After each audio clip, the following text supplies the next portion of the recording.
Acho que a gente podia começar falando um pouco sobre isso, né? Sobre como a educação mudou ou quanto ela deveria ter mudado para os tempos de hoje. Porque aconteceu a pandemia nesse meio tempo, a gente foi obrigado a esse homeschooling, né? A distância. Eu não sei se isso foi bom, se foi ruim, se acelerou. Como que tá? O Cortella podia falar um pouco do passado, né? Da experiência dele do passado como professor. E o que vocês estão percebendo de hoje? Como que o ensino pode ser mudado para se adaptar, né? Você sabe que tem vários modos da gente lidar com escolarização. Sim. Eu sempre faço uma distinção entre educação e escolarização. Ah, são diferentes. Então. Claro. Por exemplo, isso que nós estamos fazendo aqui agora é uma atividade educacional. Exato. A gente aprende, ensina. Você faz isso vivencialmente, faz isso conversando, faz isso caminhando, de vários modos. É vivendo e aprendendo. A famosa escola da vida, isso é educação. Escolarização é um processo mais formal, mais específico. Nós tivemos, durante o momento pandêmico, um tropeço forte da escolarização, mas a educação não cessou, porque ela continuou, né, na família, né, dentro do mundo digital. O ensino remoto, que é o que se teve que utilizar durante um tempo, ele, claro, ele não é novo enquanto ideia. Afinal de contas, a mais antiga plataforma de ensino à distância é livro. É. Certo? Exato. Seja ela em papel, em papiro ou em pergaminho, E ela a mais antiga. Inclusive é uma máquina do tempo, né? Claro. Você ensina no futuro uma coisa. E a primeira forma de ensino à distância era a memória. Né? Se você imaginar, os gregos e os romanos na antiguidade utilizavam muito a memória como forma de ensino à distância. E passando o ensinamento Claro, verbalmente. Uma das coisas prováveis é que uma obra estupenda como a Ilíada, a Odisseia, atribuída a Homero, ela era em forma de poema, porque é a maneira mais fácil de você decorar algo. Exato. Uma parcela daquilo que é a Bíblia judaica, né, ela informa também ela, né, de algo que você decorava. Por que eu estou dizendo isso? Porque é claro que a escolarização sofreu alterações. Uma parte dela se tornou obsoleta, anacrônica, fora do tempo, porque aquilo que era exclusivamente na escola o acesso passou a ter outras fontes. Eu fui educado em Londrina, cidade onde nasci, alfabetizado no antigo primário, que era só de 4 anos na época, né, por uma professora chamada Mercedes. Dona Mercedes era uma fonte de conhecimento. Mercedes é muito nome de professora, né? Não é, Dona Mercedes? Não tem uma Mercedes de ela 10 anos de idade, era né? maravilhosa, ela sabia coisas incríveis e ela era a única fonte de conhecimento para nós. Porque na minha cidade não tinha TV até eu fazer 10 anos. Biblioteca? A biblioteca existia quando ela nos orientava, mas para você saber alguma coisa era a Dona Mercedes. Bom, de repente, Dona Mercedes passou a ser uma, entre outras, não pessoas, mas milhares de outras fontes em que você poderia ter acesso, né? Se a Dona Mercedes, né, dissesse numa sala de aula, algo como eu vou dizer agora, 21 de junho de 2000, certo? 21 de junho de 2023, dia em que nasce Machado de Assis, no Rio de Janeiro, no bairro, né, do Livramento, e ele nasce em 1839. Tá certo, professora? É isso mesmo, ela ensinou Machado de Assis para os meus filhos. Pois bem, essa informação vinda da Dona Mercedes vinha só dela. Ou eu esperava a aula terminar e tinha que ir a uma biblioteca, procurar uma enciclopédia, alguma coisa. Hoje, ela é acessada de modo direto. Tempo real. Seja no campo da utilidade ou não. Eu vou e tenho essa capacidade. O que significa que eu, docente, preciso ser mais relevante, não em relação àquilo que informam, mas aquilo que provoco para que a informação seja buscada. Aquilo que eu mexo. E agora vem a última coisa dentro disso. Eu vi vários colegas da área, especialmente da educação pública, que durante o momento pandêmico tiraram uma conclusão magnífica. Porque tiveram que entrar no ensino remoto por meios digitais.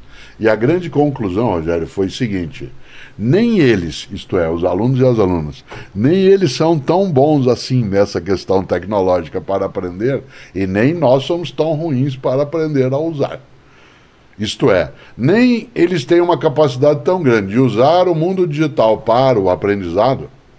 Podem aprender para a relação social, para o jogo, para o entretenimento, mas para o aprendizado não necessariamente. E nem nós, isto é, o lado de cá adulto, Sim, somos tão frágeis em relação a essa questão. Acho que esse ponto serviu. E a segunda conclusão, que você sabe muito bem, você usou agora há pouco a expressão homeschooling, né, a formação em casa, é que uma parte dos pais e mães descobriu que educação escolar é coisa séria.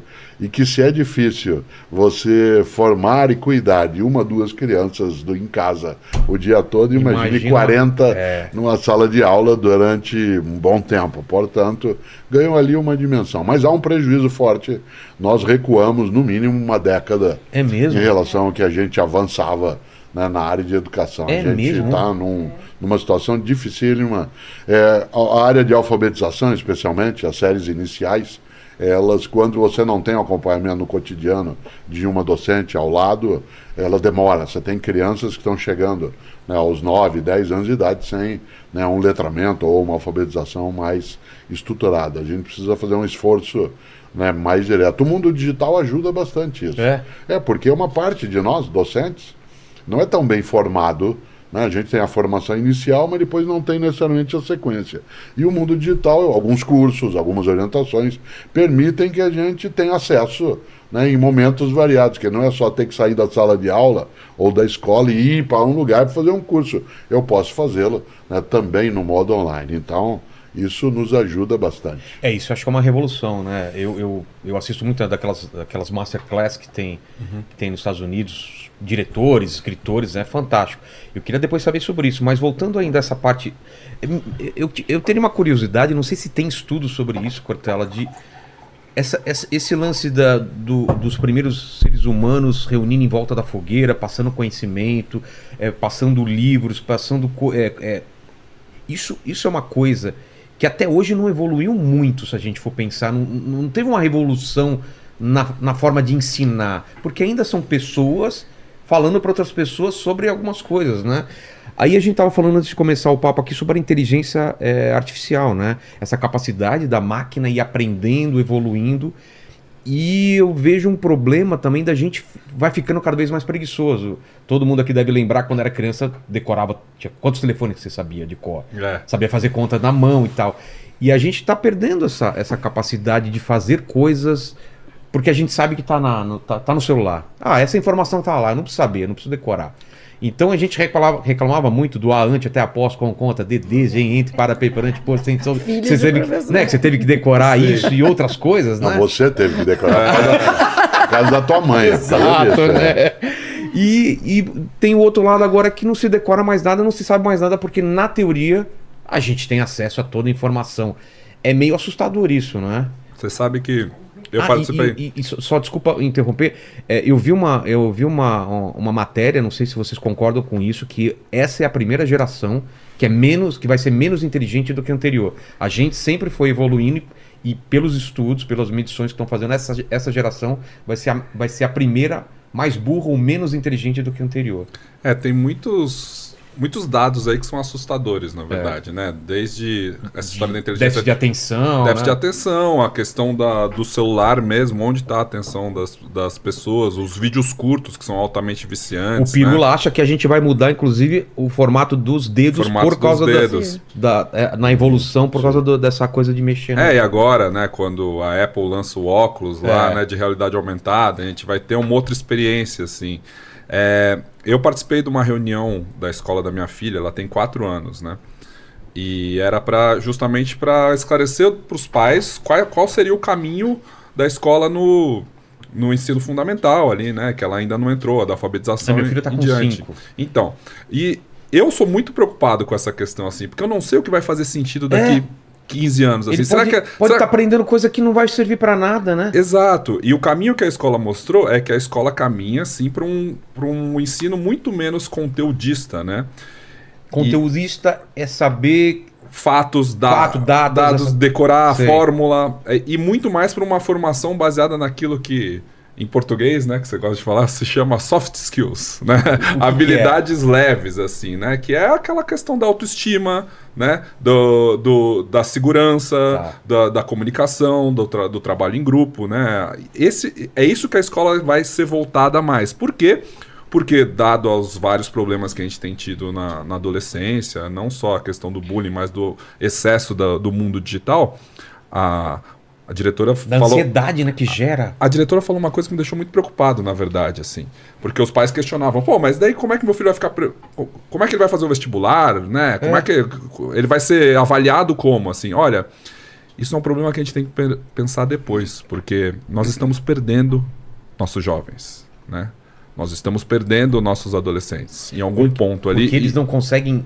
A gente não consegue atrair a atenção deles? Não, porque a questão do suicídio, a questão da depressão, a questão da ansiedade, ansiedade dessa faixa dos 13 aos 18, aos muito 17, pesado, aumentou vertiginosamente nos últimos anos. Assim, e isso não é muito falado, mas é um problema real que já é discutido em escolas ao redor do mundo. Assim. E está relacionado ao excesso do digital. Está relacionado a essa geração que vai ser a primeira menos capaz do que a última que passou. Aí eu lembro do Clóvis, né, que tem uma frase, aquele vídeo maravilhoso que ele fala do... O Clóvis de Barros Filho, do texto do Kant, né, que o cara pensou, você só tem que ler e entender. Né? O cara pensou isso e você não consegue ler e entender. Então eu não acho que a nossa geração é muito mais inteligente que a que passou também, não. Sempre tinha gente reclamando da geração seguinte. Então assim, eu não sou capaz de criar uma fórmula de Bhaskara, que o cara criou sei lá quantos anos antes de Cristo. Então assim... Eu não me acho mais inteligente como... mais inteligente que o Mozart, né? Eu não sou mais inteligente que o Mozart, assim, não sou tão capaz, não. Talvez o meu pai, né? Uma das mentes mais brilhantes do Brasil. Eu nem devia falar isso, porque eu posso ser cancelada, né? Uma rede tão grande. Mas eu tive que autorizar o meu filho, na 7ª série, a não ir mais pra escola. Como assim? Eu fui obrigada. Não. Eu tive que autorizar. Porque ele chegou pra mim e disse assim, tu tá entendendo que eu tô perdendo 5 horas do meu dia numa escola que eu não tô aprendendo nada. E que eu tô... Também a gente mora num lugar no interior, né? E o meu filho, ele lê um livro por semana, ele é um autodidata. Nossa. E a escola estava, de alguma forma, trazendo ele para uma média que ele já não estava, né? Então, eu acho que a gente vai chegar nesse momento e a gente tem que olhar para as crianças e para os adolescentes e entender onde é que eles estão, né? Individualmente. Então, assim, o Vincenzo, ele... Não tinha essa preocupação muito quando eu era criança, né? Era a turma, mas as crianças estão evoluindo muito individualmente. Individualmente, né? Exatamente. Então, emocionalmente. Agora, a escola não é um lugar só para aprendizado de conteúdos. Ela é uma experiência sociocultural. Exato. Então, por exemplo, teu menino, ele sem dúvida consegue aprender coisas sem os outros no campo da informação, do acesso à ciência.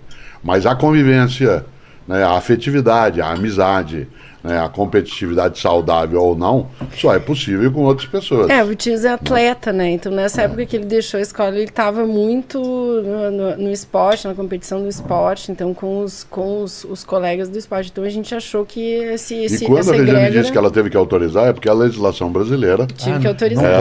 Não, você, pai ou mãe ou responsável, você pode ser punido se você não tiver o teu filho dentro da matrícula escolar. Aliás, é uma das razões de justa causa em demissão na legislação trabalhista. É mesmo? Sim, porque você tem que garantir, de alguma maneira, que o adulto tenha a responsabilidade de evitar. Evidentemente que não basta obrigar, é preciso também dar condição.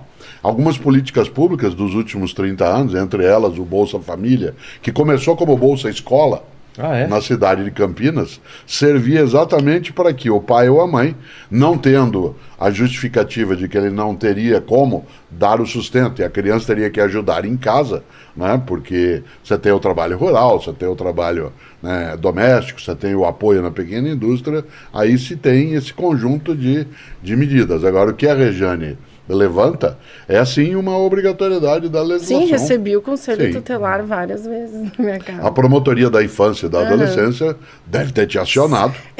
Porque daí o Vincenzo pôde fazer o supletivo do 1º grau para terminar até a 9ª série. Daí quando ele teve a matrícula no supletivo, a gente levou a matrícula e ele não precisou. Então ele terminou as últimas 2 séries no supletivo, né? Mas você sabe que essa experiência individual que você falou também é um reflexo do mundo digital, das redes sociais. Cada pessoa tem uma programação diferente aqui. Exato, né? Então criam-se essas... O que eu recebo nunca vai ser igual a você. Se a gente tiver os mesmos amigos e as mesmas redes sociais, vai ser totalmente diferente a ordem das coisas que aparecem. O Netflix, né? Faz um menu para você, um para mim. Os temas que a filosofia diz que as pessoas fervem em temperaturas diferentes, né? E nesse sentido, claro que há uma individualização disso, né?